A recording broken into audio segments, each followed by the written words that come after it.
Ladies and gentlemen, it is an honor and privilege for me to call our next speaker, Mr. Rajeev Kapoor, former President and CEO, Fiat India Automobile Limited.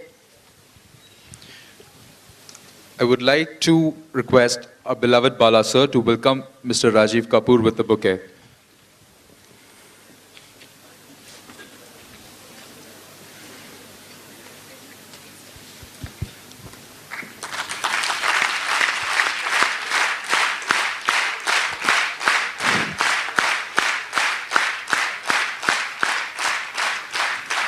Thank you, sir. May we now call upon Shashank Tandon, Student Manager, to introduce our guest. I, Shashank Tandon, Student Manager of Balaji Institute of International Business, welcomes you to the afternoon session of 10th National HR Meet. It gives me immense pleasure to introduce you to Mr. Rajeev Kapoor, former President and CEO of Fiat India Automobiles Limited. Fiat India Automobiles Limited is a 50-50 joint venture of Fiat and Tata Motors Limited. Sir was the first Indian to lead Fiat in the country when he joined FIAL in October 2007 and successfully established a world-class manufacturing facility for cars and powertrains at Ranjangaon, followed by relaunch of the Fiat brand in India. A mechanical engineer by profession, Sir has over 36 years of experience in automobile, capital goods, and FMCG industry. Sir, with his democratic leadership style, followed an open-door policy and believed in giving space to people, enabling them to work independently and deliver to the best of their ability. He has a knack of putting people at ease while in his company. This has allowed him to build high-performing teams. Sir is a techno-wizard. He was a member of Executive Council of Society of Automotive Manufacturers, Director on Board of ARAI, Co-chaired Economic Affairs Committee of SIAM, and Director of Indo-Italian Chambers of Commerce.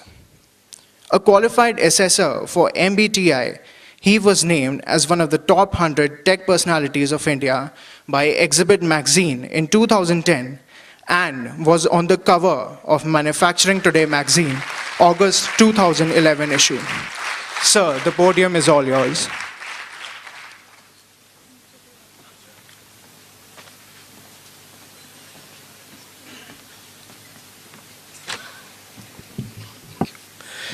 Dr. Balasubramaniam, other professors, dignitaries,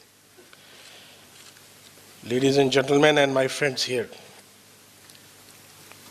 Thank you very much for this introduction. The post-lunch sessions are very tough sessions because you have to draw attention of your brain, which is already meeting with huge blood demand of your stomach after a full lunch. And if you had the lunch which I saw, it must have been very, very nice. Well, I'll try to keep you awake. But if some of you wants to goes to sleep, don't snore. I understand that Dr. Bala has already put in a discipline that you guys are going to be fined heavily if you find sleeping, so don't sleep. I have here a prepared speech which goes into 17 pages. So you want me to read that? You want me to read that? Okay, this is interesting. I will not read this because when I was driving to your institute, I was checking up on who all is going to be there, and I find I'm going to face about 1,000 eager young people who would like to understand what India is all about and what HR and HRM stands for in today's environment. So let's have a free-flowing discussion. If I'm not wrong, I've got 45 minutes to engage you. But surely we can continue later, maybe some other day. When we talk about India, and we talk about this big story about India growing, India shining, what does it come to mind? What does come to your mind? What are we really talking about? Are we talking about a country which is technologically very advanced? Are we talking about a country which has damn good infrastructure, beating US, Brazil, and to some extent even China? Are we talking about a country which has got advancement into areas which are nascent to other countries? No, we are not. We actually are talking about availability of trained, capable, flexible, high-performing, low-cost manpower. From the time of BPOs and outshoring and outsourcing, we have slowly become a nation who can provide trained manpower at a fraction of cost than what other and developed economies face. That has given us a big advantage. How big is that advantage is a question mark. Like all other competitive advantages, the advantage of manpower cost is not sustainable in long term. Others catch up fast. And if they don't catch up fast, we catch up fast by raising our own costs. So this is a competitive advantage, a competitive edge, which is here for a very short duration. And in business cycles, short durations are not very long. They are 8 to 10 years. So we are here in today's global economy, which is already facing a very big challenge of a global slowdown. And this time for a change, it has hit India badly, with only one asset. And that is the asset on which we have to leverage our success story. And the time frame is 10 years. And if you think about it, the only function which actually adds value to this competitive advantage, which can make it sustainable, which can make it a big advantage to India and Indian business, happens to be the function called human resource development or human resource management. Because what is their product?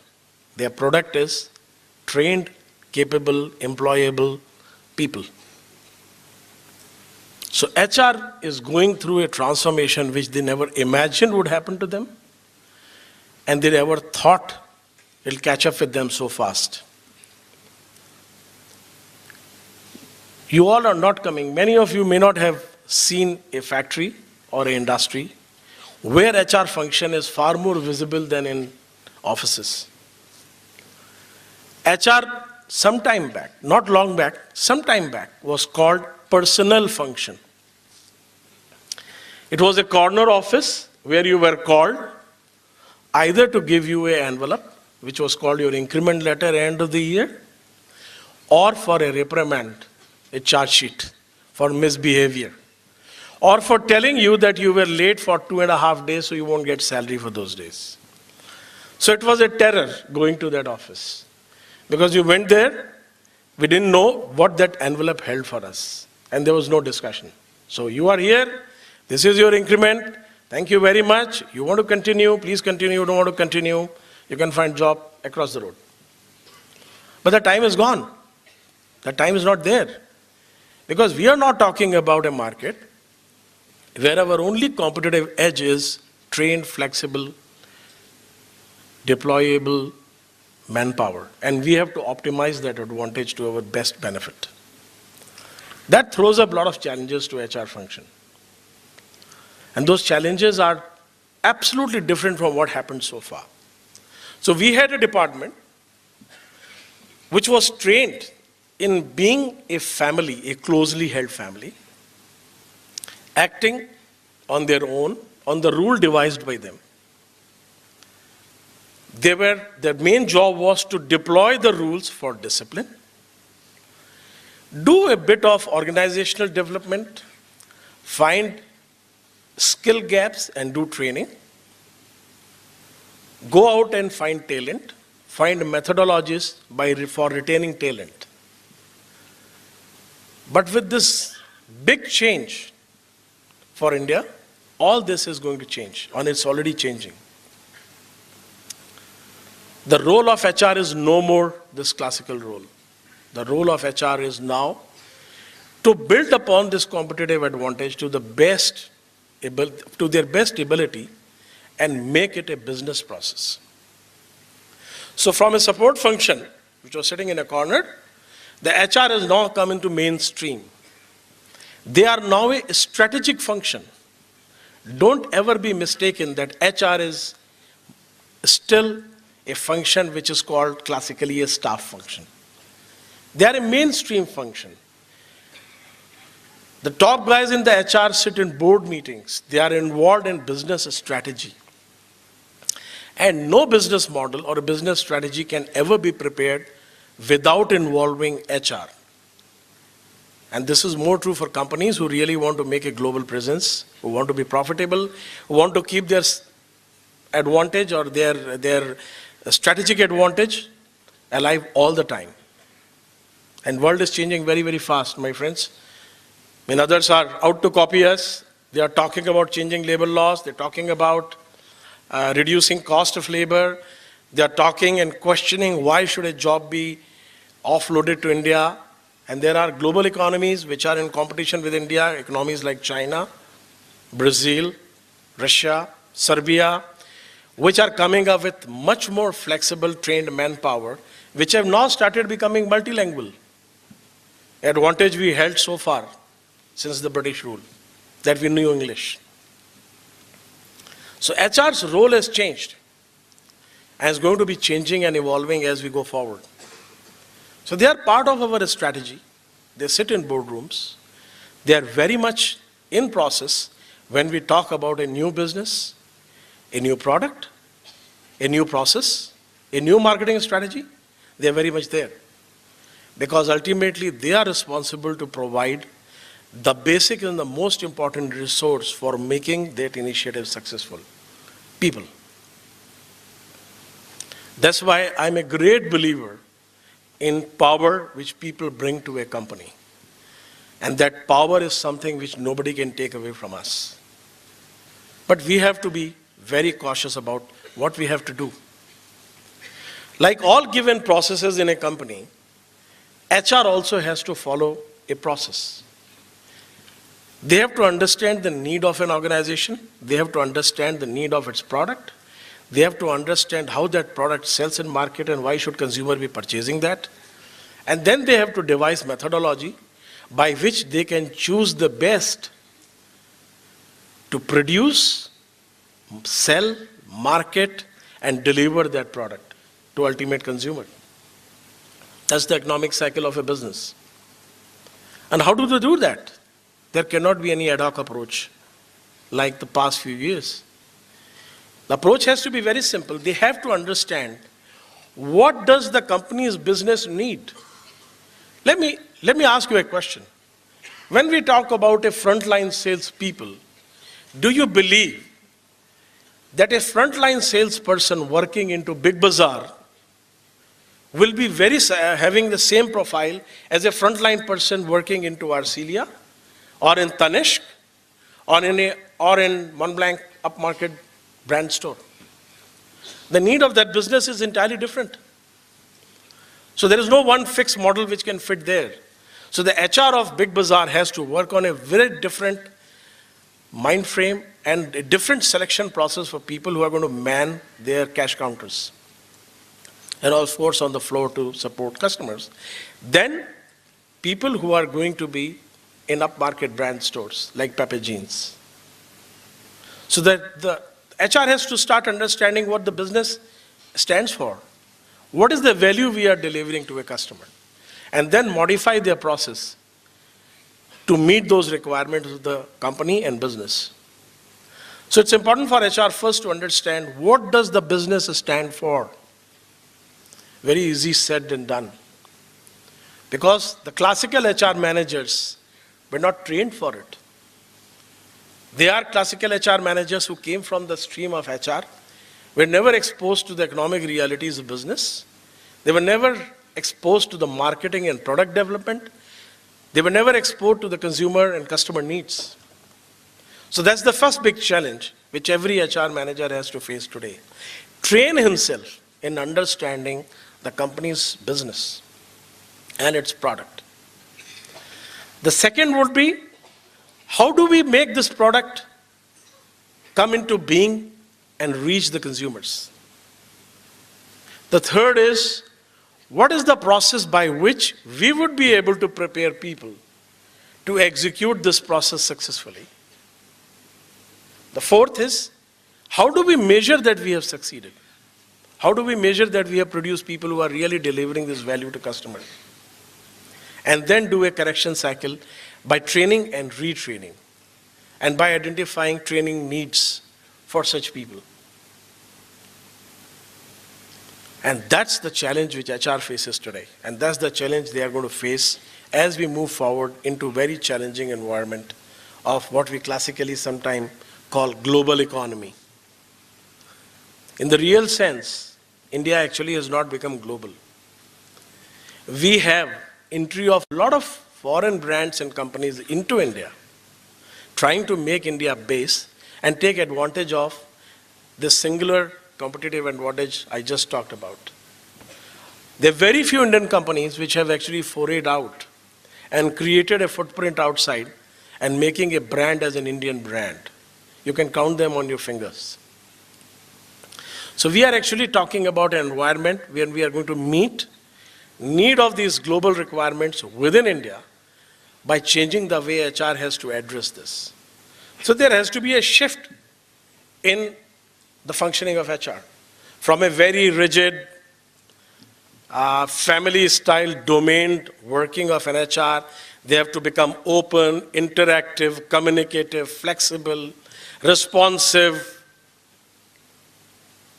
which doesn't come easily to old line HR managers, but certainly I hope that some of you who are going to get trained in HR would adopt this in your stride and deliver this value to corporates who desperately need this. I mentioned a word called communication, and that's the policy which I always followed. My room, my office room door is always open. And nobody in the company needs an appointment from my secretary to meet me. Because I do not want to stop communication, which is one of the most important things in any organization, whether it's a business school, whether it is a factory, whether it is a selling organization or an IT organization. And I have seen breakdown. And I have seen breakdown of communication happening across. All of you read this very shocking incident in Manesar, near Delhi, in one of the foremost automotive branded company called Suzuki. We all read about it, where a poor HR guy lost his life. We read about the unrest in that company. We make our own perceptions of what must have happened there. But in my opinion, only one thing happened. There was a communication breakdown between the union, who were then representing the workers, and the management team, which was representing the management. They totally misread the discontent growing within the company, and they totally misread the mood of people. So you have to be communicative all the time. All through my career, I have made this as one of the HR business processes in the company. In Fiat India, in Ranjangaon, every month, the head of both the plants, the powertrain which manufacture engines and the car which manufacture cars, speak to all the workers. So one day, 1 hour, when both the shifts are merging at 3 o'clock, everybody sits on the shop floor, because we do not have a big auditorium like this. One of the things which corporate don't spend money is on auditoriums. So they all sit on the floor, and the plant head actually talks to them. He also invites his colleagues from marketing, sales, finance to add value. And he tells everyone what's happening, what's competition up to, what we are up to, why our results are not what we wanted to be, What are the challenges? What are the issues? Every 3 months, that's once in a quarter, I speak to my colleagues, workers, same way. On the floor, I am there, I tell them what I think are my strategies about the company, what I think we should be doing, what's wrong with us, what is right with us, what are the challenges, what is competition happening, and I also bring knowledge of international business of Fiat and global plans of Tata Motors so that everyone knows what's going to be his future. He is not in a doubt that he doesn't know. We also seek feedbacks through different processes from our workers to understand, is there an issue in the way we are handling it? And that has allowed us to put in practices within these 4 years of this plant, which are today not even seen in most developed plants. If people complained about food, we created a forum where a joint team of workers and managers manage the canteen, the menu, the calories which are being consumed, the wastage which is there on the floor and in the dining rooms, the selection of contractors, the kind of input which is going into the food. So they are totally involved and they know what they are doing. So we seek feedback from people all the time and we communicate and we make sure the communication channels are open. So communication happens to be one very important aspect of any business today. If you're not communicating with your people, you do not really know which way you are heading and where the course correction is required. The second big challenge the HR function faces is technology. Somehow there is a misconception in the industry that if you implement a SAP HR module or you bring in a Oracle HR solution or you bring in any other custom-made HR solution, you would be able to manage your people better. But all these technological solutions are available for generating data for critical analysis. They generate data which managers still have to analyze. PeopleSoft have great softwares. Oracle has a very good software. They sell PeopleSoft on the side. SAP has a fantastic HR module. But all these modules basically throw up information which will allow you to make your organization lean and mean. When I say lean, everybody understands. When I say mean, most of the people don't understand me. When I say lean and mean means an organization has to be very cautious that to sprue up most valuable assets, people, they also have to do effective pruning.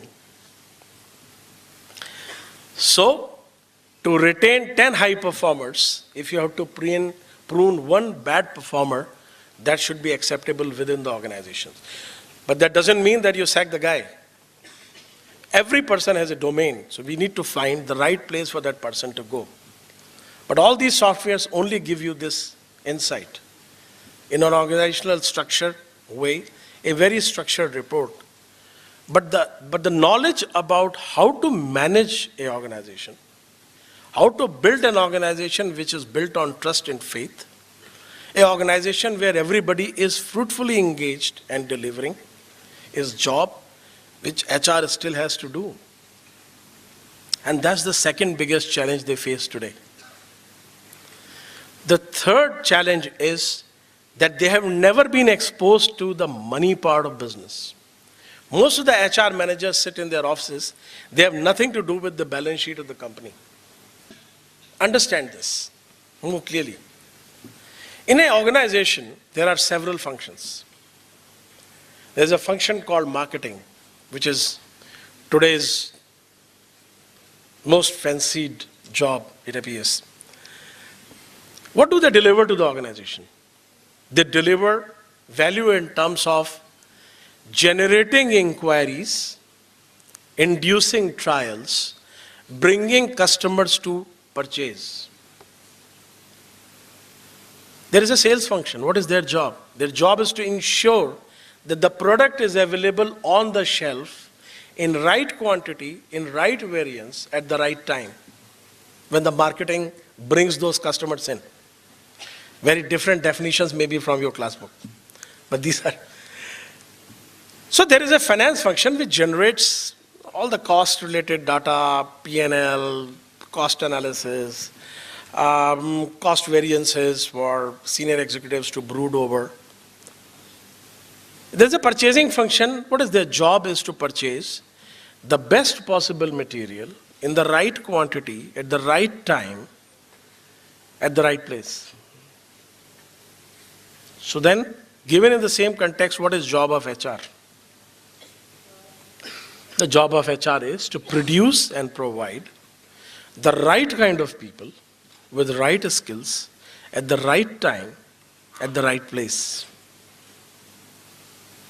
And that can only happen when HR starts understanding what kind of costs could be leveraged, what kind of profits could be leveraged by doing this more effectively.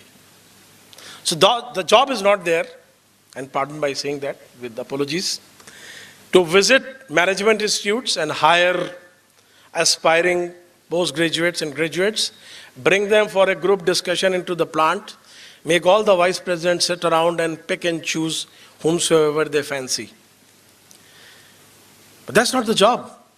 The job is to select the best and the most suitable for that particular business for which they are hiring.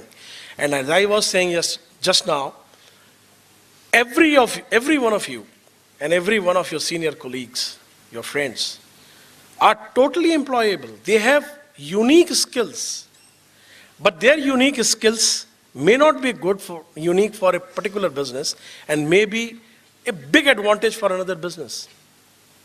So the job of HR function today is that when he gets all these young people, they must ensure that they are getting the people who are right for that product and that business. And I gave you example of Big Bazaar, and there are a huge number of examples. We sell automobiles. Most glamorous product in any given market. Automobile in any developed economy and developing economy is still considered to be the pulse of growth. So if you want to know if a country is growing, you actually look at the data, how many cars were sold in a month or in a year. So everybody says India is not growing as much as China is because we sell about 2.6 million cars in a year and China sells about 6.5 million cars in a year. So we are nowhere near them. So this is one of the economic indicators of a country's growth. This is also a business which uses all kind of technologies available and known to people, known to mankind. If some of you are engineers, I don't really know, you would understand it better that manufacturing of cars uses all kind of technology. We use high-end electronics, we use computers, we use rubber, we use sheet metal, we use metallurgy, we use what all? Painting, epoxy treatments, chemical, the whole world. So it's a very exciting field to produce a car. But more exciting than that is to sell it, and more tougher. So if you guys are reading the newspapers, and you must be noticing that the Indian car market is running flat for the last 6 to 8 months. Only just now I saw, and some of my friends, colleagues sitting in the dining room were saying, that the stock market has gone up by 448 points today morning. So I was thinking maybe we would be able to sell about 100 cars more this month. But it is a tough market. You all are my customers, and you are customers of other competitors. Each one of us want to touch and feel the product. Each one of us wants to know the price. Each one of us wants to walk into a showroom and wants to be treated like a king, which you all are. And each one of us want to test drive the car, and we expect the car would be absolutely clean, smelling of roses.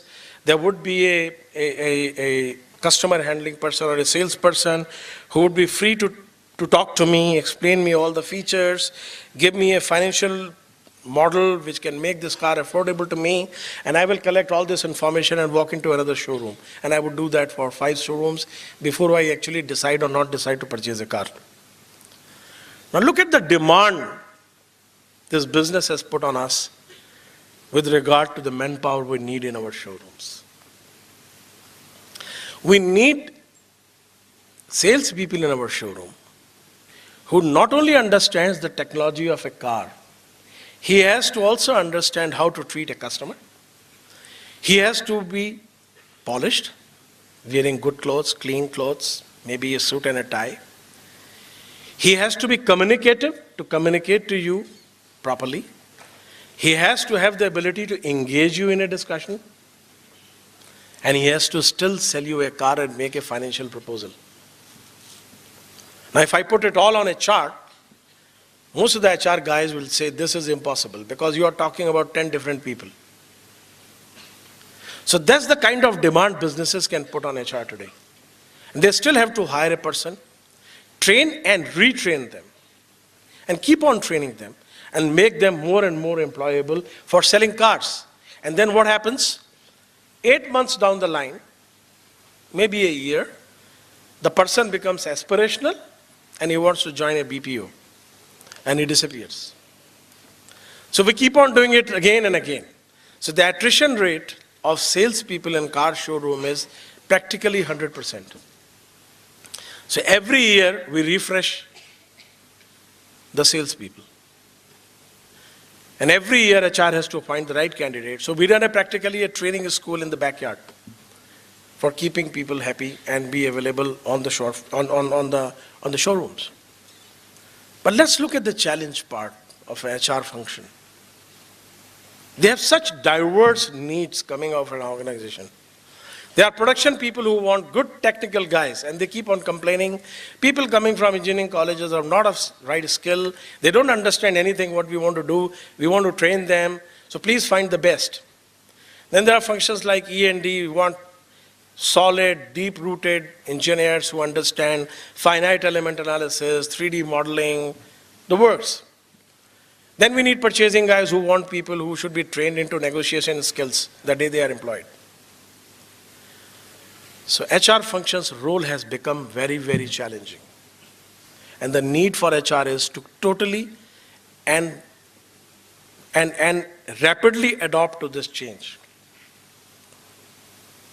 If you look at all this, what I spoke, the HR looks to be a very challenging and very rewarding career. And I firmly believe that the future of HR is very bright. If you are a good HR guy, you really understand what kind of value you are delivering to the company, to the business, you are irreplaceable. Because these are all soft skills. They cannot be replaced by a computer. They cannot be replaced by a robot. They can only come from a people who is well-rounded, understand the environment, and delivers that value. So, when we talk about the challenge the HR is going to face, and is facing, we are talking about a great future. But that great future is based on great challenges for HR to learn and to deliver. And they are going to be a mainline function for all the times to come. They will be as much part of the boardrooms as the CFO is.